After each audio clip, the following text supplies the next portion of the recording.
preview night last night, so I got a couple hours in, and I'm looking forward to going out for a while. Yeah. What's it been like for you to watch the show grow? Like, you guys have done just watching it all. Yeah, it's been great. I mean, our first Comic-Con, we put up the panel before the show even existed. We showed the pilot of that first show. But the panel was before we even showed that, so we basically we were like pitching the show to a Comic-Con audience. And now it's not really nice to come back and meet people who have actually seen the show, they've watched every episode, and it's a lot of fun. You just see people engaging with it. And we live in this universe, as you guys all know, where there are 475 TV shows on. And it's really, really hard to fight for people's attention, but it seems like we've hit a chord, I think, with an audience that's into science fiction and into the political themes of the show, and we hope we just get to keep telling the story. With the political themes that you guys deal with, when the kind of the political atmosphere today happens, you guys go, yes, you're kind of early, or did you go, oh crap? Yeah. I mean, it turns out we saw the future pretty well, I mean, our bad guys wear red hats, so it's like, pretty crazy, but yeah, I mean, I said on the panel, the goal of the show is always to be thematically resonant, and whether that was with what's going on today or with just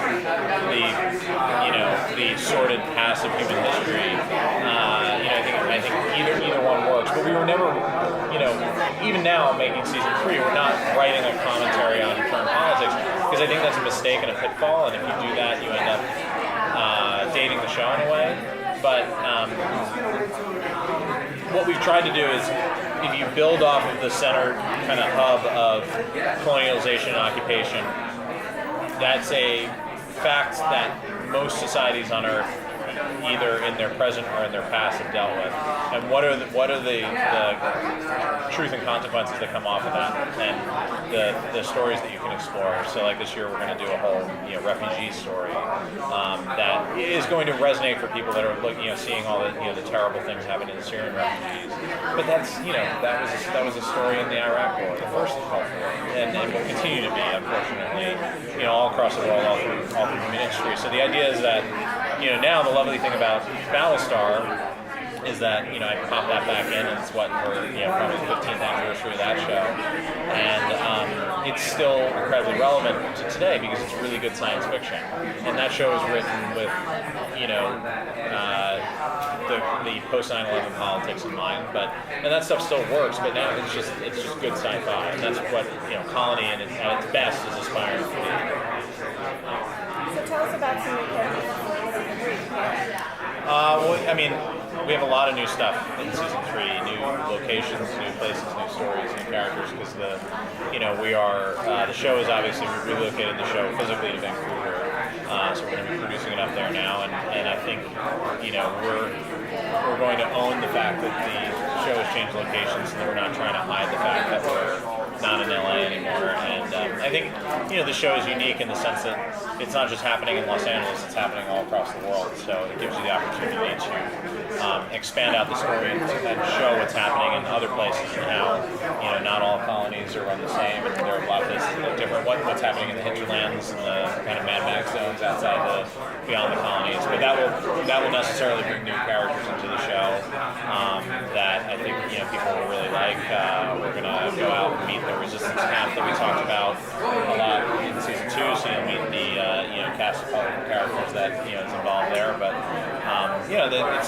it's fun because it's a way of we were given this license to really kind of refresh the show. I don't want to say reboot because it's still the Bowman family and everything, but you've taken them and you transplant them into this entirely new situation where all the rules could be totally different. They could be totally the same.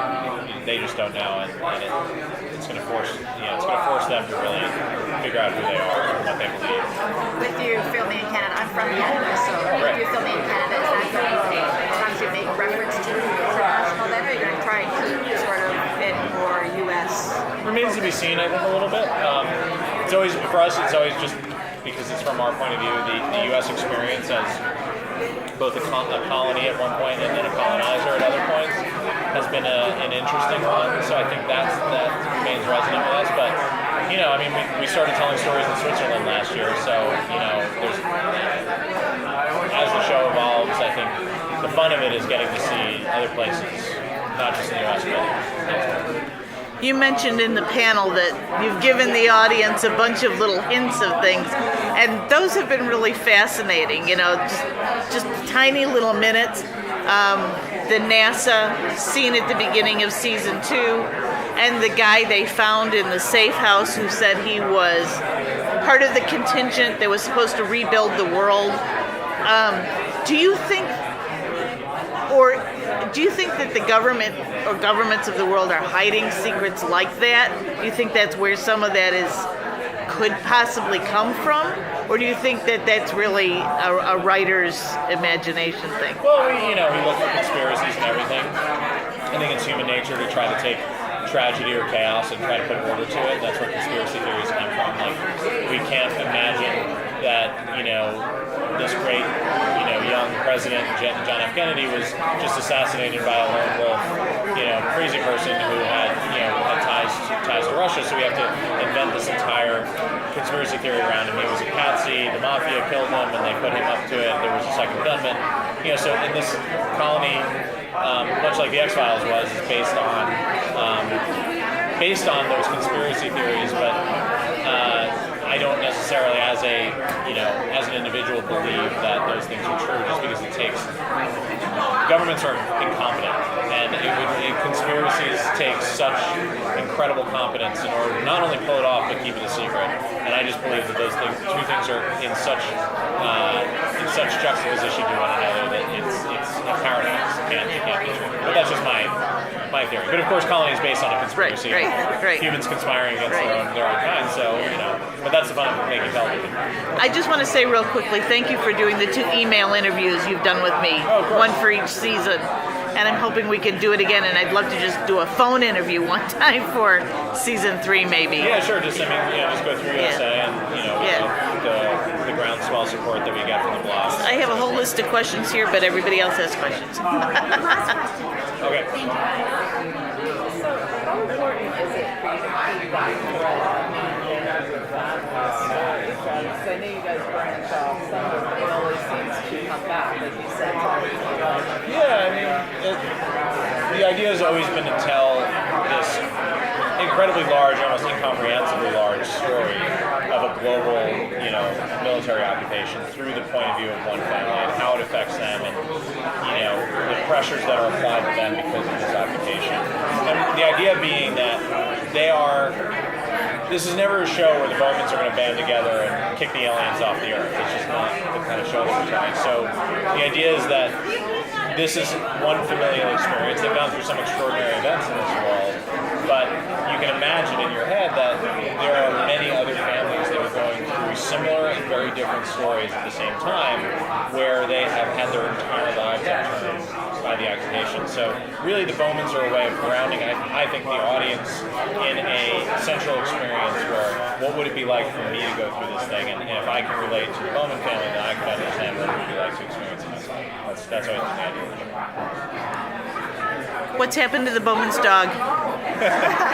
I mean, we implied it. I mean, I guess nobody, conspiracy, right? Nobody ever wanted it to be true, but Minnie was killed when they attacked the house.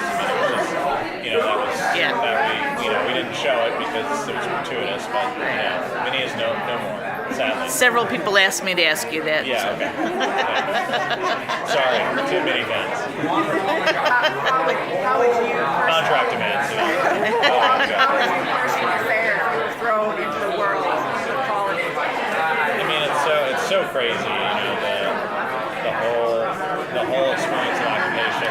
I really don't know. I mean, the USA has to do this because they have to market the show, but the idea is always do collaborate or resist. The truth is that even under Nazi occupation, 99% of the population just tried to stay alive and keep their heads down, and I feel like that's where I would be. I mean, in neither place, just trying not to get known here. And I think that's how you survive. Okay. Thank you. Everybody.